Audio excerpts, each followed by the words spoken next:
नमस्कार, मैं हूं अमित और आप देख रहे हैं आंखें न्यूज 24। आइए नजर डालते हैं आज के महत्वपूर्ण खबरों पर। भाजपा के प्रदेश अध्यक्ष सम्राट चौधरी का बयान, नीतीश कुमार के राज में प्रशासनिक ढांचा पूरी तरह से हो चुका है ध्वस्त। जदयू के राष्ट्रीय अध्यक्ष ललन सिंह ने कहा, देश इन दिनों खतरे में है। आरसीपी सिंह ने बिहार में हो रहे आपराधिक घटनाओं को लेकर मुख्यमंत्री नीतीश कुमार पर साधा निशाना। जनसुराज के संस्थापक प्रशांत किशोर ने इंडिया और एनडीए गठबंधन दलों की भूमिका पर उठाए सवाल। और अटल बिहारी वाजपेयी पार्क को लेकर बिहार में शुरू हुआ राजनीतिक बवाल, लोगों ने जताया विरोध। अब खबरें विस्तार से। इस खबर के प्रायोजक हैं Lohianagar mount Carmel high school, Gyansthali high school और एलएमसी कम्युनिकेशन। भाजपा प्रदेश अध्यक्ष सम्राट चौधरी ने प्रदेश कार्यालय में आयोजित एक संवाददाता सम्मेलन में इसकी घोषणा करते हुए उन्होंने कहा कि विधान पार्षद हरीश सहनी अब विधान परिषद में भाजपा के नेता होंगे। इस घोषणा के बाद सम्राट चौधरी ने हरीश सहनी को बधाई दी। वहीं इस मौके पर उपस्थित बिहार विधानमंडल दल के नेता प्रतिपक्ष विजय कुमार सिन्हा, केंद्रीय मंत्री नित्यानंद राय और दरभंगा से सांसद गोपाल जी ठाकुर ने भी हरीश सहनी को नेता प्रतिपक्ष बनने पर उन्हें माला पहनाकर बधाई दी और शुभकामनाएं दी। वहीं पत्रकारों के द्वारा पूछे गए प्रश्न के उत्तर में सम्राट चौधरी ने आगे कहा कि मुख्यमंत्री नीतीश कुमार को इतनी फुर्सत नहीं है कि वे बिहार के लोगों की चिंता करें। भाजपा उन्हें नया चश्मा उपलब्ध कराना चाहती है कि वे इसे देख सके कि बिहार में अपराध बढ़े हैं। उन्होंने साफ शब्दों में कहा कि सही अर्थों में बिहार में नीतीश कुमार का शासन समाप्त हो गया है, गुंडों और माफियाओं का राज स्थापित हो गया है। उन्होंने इसके लिए नीतीश कुमार को पूरी तरह से जिम्मेदार बताते हुए कहा कि उनके राज में प्रशासनिक ढांचा ही समाप्त हो गया है। आइए आपको सुनवाते हैं और क्या कुछ आरोप लगा रहे हैं सम्राट चौधरी।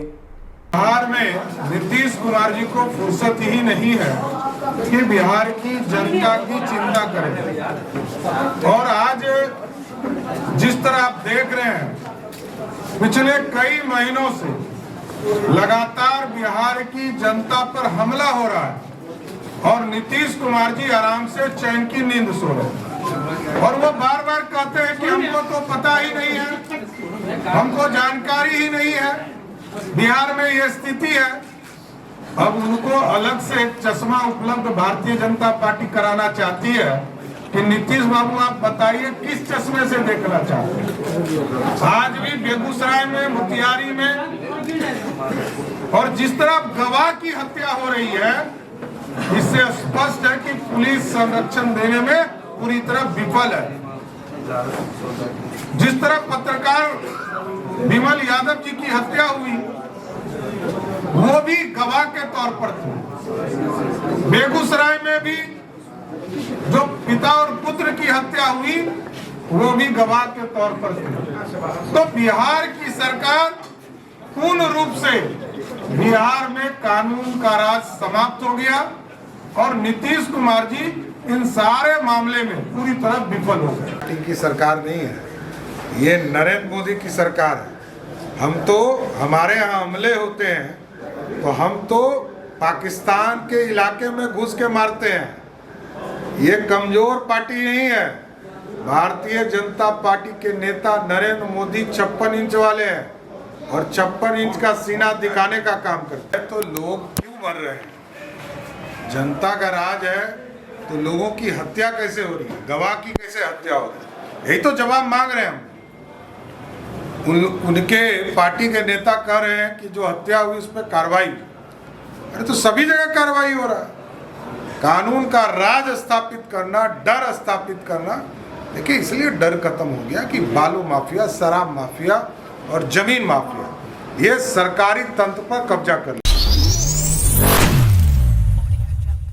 नालंदा जिले के अंतर्राष्ट्रीय कन्वेंशन सेंटर राजगीर में रविवार को जदयू के व्यावसायिक शिक्षा, उद्योग और प्रकोष्ठ की 1 दिवसीय प्रशिक्षण शिविर आयोजित की गई है, जिसमें जदयू के राष्ट्रीय अध्यक्ष ललन सिंह, वित्त मंत्री विजय कुमार चौधरी, प्रदेश अध्यक्ष उमेश कुशवाहा ने भाग लिया। इस दौरान राष्ट्रीय अध्यक्ष ललन सिंह ने कहा कि देश इन दिनों खतरे में है। देश के पीएम नरेंद्र मोदी अंबेडकर की लिखित संविधान को बदलना चाह रहे हैं। उन्होंने कहा कि लोकतंत्र खतरे में है, देश के मीडिया को अपने कब्जे में ले लिया गया है। उन्होंने जदयू के कार्यकर्ताओं से भी अपील करते हुए कहा कि कि आप सभी लोग न्यूज़ और पेपर न्यूज़ चैनल देखना बंद कर दें, क्योंकि अभी मीडिया पर एक ही व्यक्ति की गीत गाई जाती है। वहीं आगे उन्होंने एक बार फिर से पुलवामा मामले की जांच की मांग की है। आइए आपको सुनवाते हैं और क्या कुछ कह रहे हैं ललन सिंह। नहीं है वहाँ सिद्धारमैया, सारा तो आपका परिवारवाद भरा हुआ आपके पार्टी में, और आप परिवारवाद पर बात कर रहे हैं। अरे परिवारवाद पर हमारे पार्टी के नेता आदरणीय नीतीश कुमार जी अगर बोले तो हम सबों का सीना गर्व से ऊंचा हो जाता है कि कोई नहीं जानता है कि उनके परिवार में कौन कौन सदस्य है। आपको परिवारवाद पर बोलने का कौन सा? आपके बगल में जो बैठते हैं अमित शाह जी, उनका पुत्र आज कहां से कहां पहुंच गया, अजय शाह, उसके बारे में क्यों नहीं बोलते हैं? परिवारवाद के बारे में अगर बोलते हो तो कहीं पे निगाह है, कहीं पे निशान है। निगाह है 2024 पर, निशाना बना रहे परिवारवाद। कौन इस देश में, इस देश की जनता सब आपका समझ गई।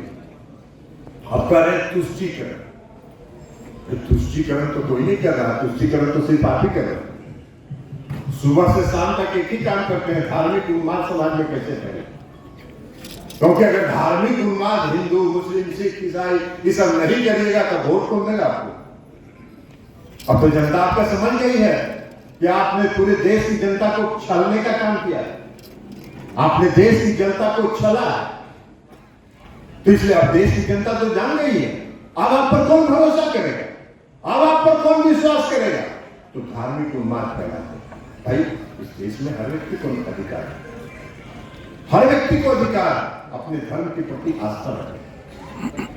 हिंदू भी रखते हैं, मुसलमान भी रखते हैं, सिख भी रखते हैं, ईसाई भी रखते हैं। हर धर्म के लोग अपने अपने धर्म के प्रति आस्था रखते हैं, लेकिन वो आस्था रखते हैं मन से, आस्था मन से रखते हैं, सड़क पर उसका प्रचार नहीं करते हैं। और आप अगर एक मंदिर में पूजा करने के लिए चले गए किसी मंदिर में, तो 3 दिन तक पूरे देश के टेलीविजन पर चलता रहेगा कि मोदी जी इसका, आप लोग देखिएगा, ध्यान दीजिएगा, किस मंदिर में गए, कैसे उन्होंने चरण स्पर्श किया, कैसे उन्होंने सर झुकाया, कैसे उन्होंने जल चढ़ाया। यही काम 3 दिन तक चलता रहेगा पूरा देश में। नालंदा जिले के स्थावा प्रखंड के मुस्तफापुर गांव में एक बार फिर से पूर्व केंद्रीय मंत्री आरसीपी सिंह ने बिहार सरकार पर जमकर हमला बोला है। इस दौरान उन्होंने कहा कि मुख्यमंत्री नीतीश कुमार के शासनकाल में लगातार आपराधिक घटनाएं हो रही हैं, चाहे पत्रकार हो या पुलिस वाले हो, आम लोग हो, के सभी की हत्या लगातार की जा रही है। वहीं आगे उन्होंने जदयू पर तंज कसते हुए कहा कि बिहार में अब जदयू पार्टी बचा ही नहीं है और जदयू का उत्तराधिकारी तेजस्वी यादव होने वाले हैं। इसको लेकर जदयू कार्यकर्ताओं ने नाराजगी व्यक्त कर रही है और धीरे धीरे कार्यकर्ता जदयू को छोड़ रहे हैं। आइए आपको सुनवाते हैं और क्या कुछ आरोप लगा रहे हैं आरसीपी सिंह। देखिए, ये बहुत ही दुर्भाग्यपूर्ण स्थिति है।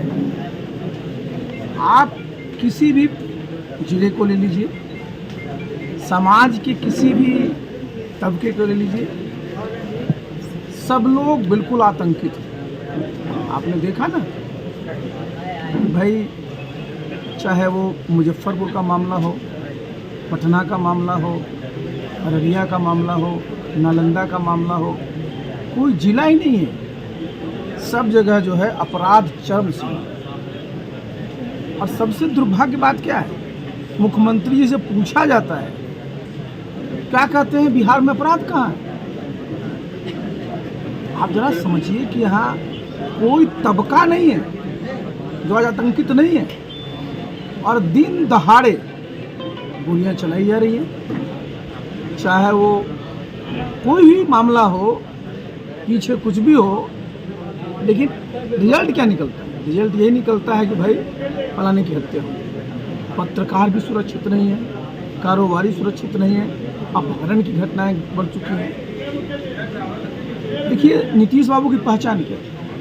नीतीश बाबू की जो पहचान थी, उनका जो यूएसपी कहलाता था, वो कानून का राज, वो सुशासन भाव, जो 2005 से 2010 का हम लोग का पहला जो एनडीए का कार्यकाल था, उसमें उनका नाम पड़ा था सुशासन भाव। अपराधी कानून से डरते थे, लोगों के मन से डर भय निकल गया था जनता का। और आज एकदम उल्टा हो गया। सारे लोग सहमे हुए हैं, सारे लोग डरे हुए हैं और अपराधी जो है ना कानून को ठेंगा दिखा रहे हैं। अब आप रोज ये सबसे बड़ी बात क्या होती थी, पहले मैं तो नीतीश बाबू के साथ रहा हूँ ना, एक घटना घटती थी उसकी मॉनिटरिंग होती थी और उसके तह तक जाया जाता था। FIR तो होती ही थी, इन्वेस्टिगेशन होता था और स्पीडी ट्रायल के माध्यम से तत्काल सजा होती थी। उसका एक इम्पैक्ट है। आज तो साहब कुछ है ही नहीं। आप देख रहे हैं कि आप रोज ही देखते हैं किसी केस में कोई गवाह है उसकी हत्या कर दी जाती है। और मुख्य जो चीज़ है ना, जो मैं बता रहा हूँ, जो सबसे दुर्भाग्यपूर्ण है कि नीतीश बाबू, ये बात जरा आप लोग इसको समझिए, नीतीश बाबू। समाचारों में वक्त चुका है एक छोटे से अंतराल का। I am Shalini Singh, principal of Lohiyanagar Mount Carmel School. Here in our school, we give best education and good environment to our students, where they can learn well. We provide here well-equipped lab, well-equipped, well-stocked library. We have here well-trained teacher also. We have sports playground for cricket, volleyball, football, and also provision for indoor activities. So we have here security system, information and communication technology. So we have all facilities here in our school where students feel comfortable and secure.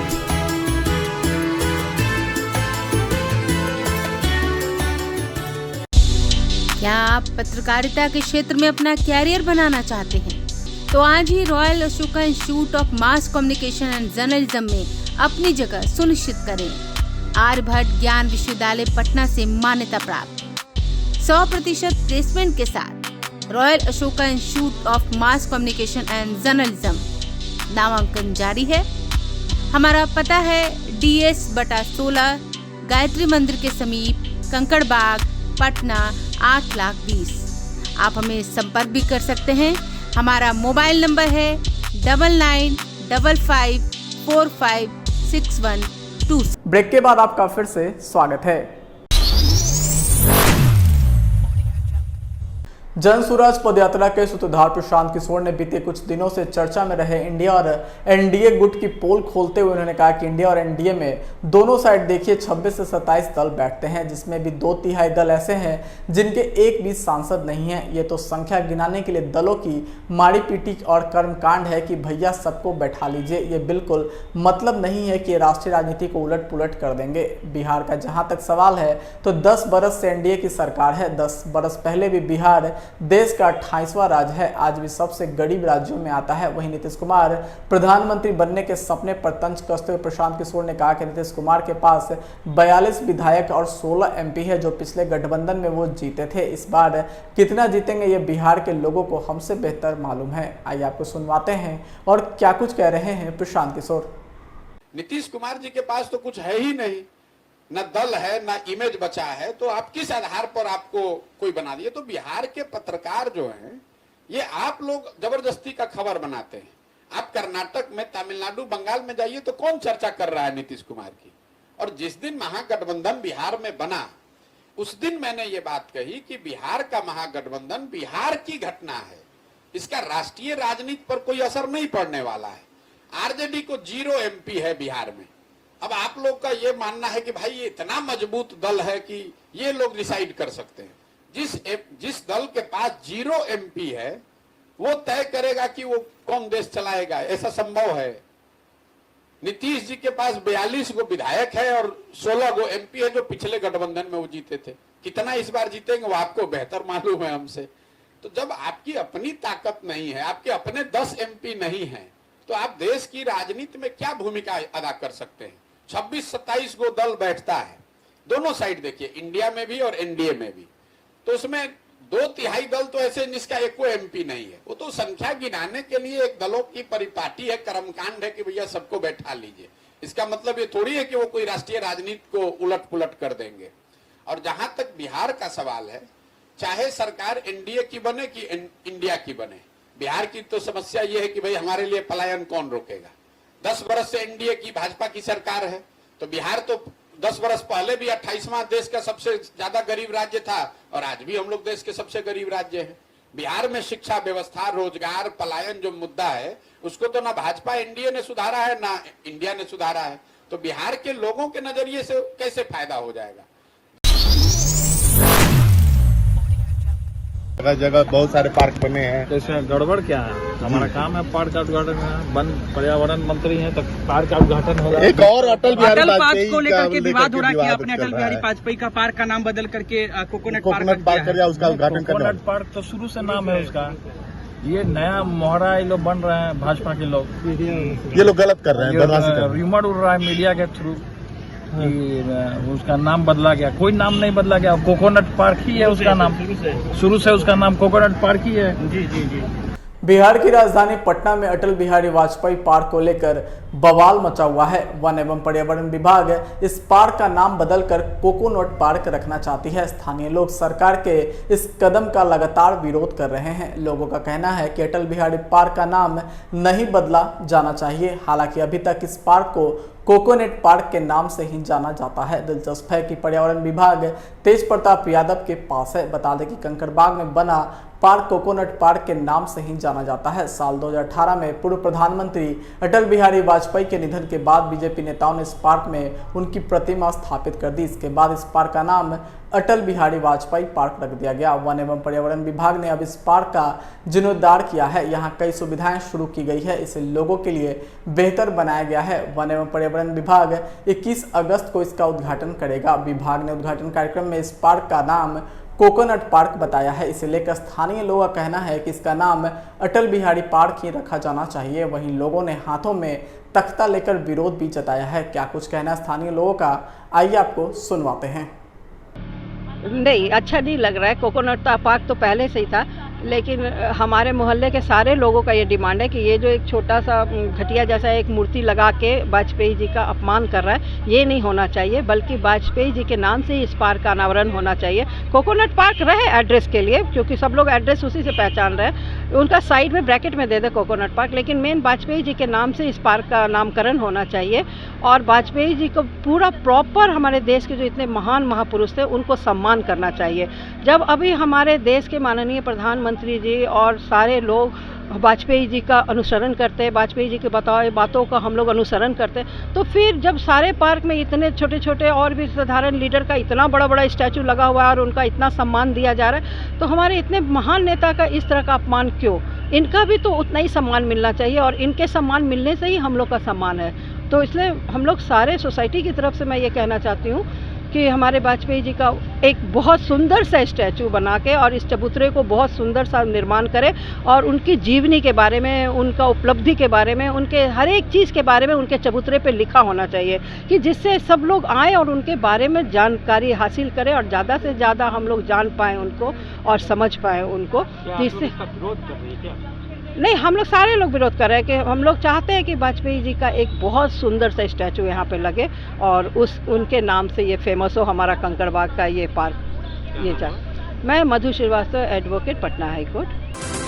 आज के लिए बस इतना ही। ताज़ा इन खबरों के लिए देखते रहें आंखें न्यूज़ 24, नज़र हर खबर पर।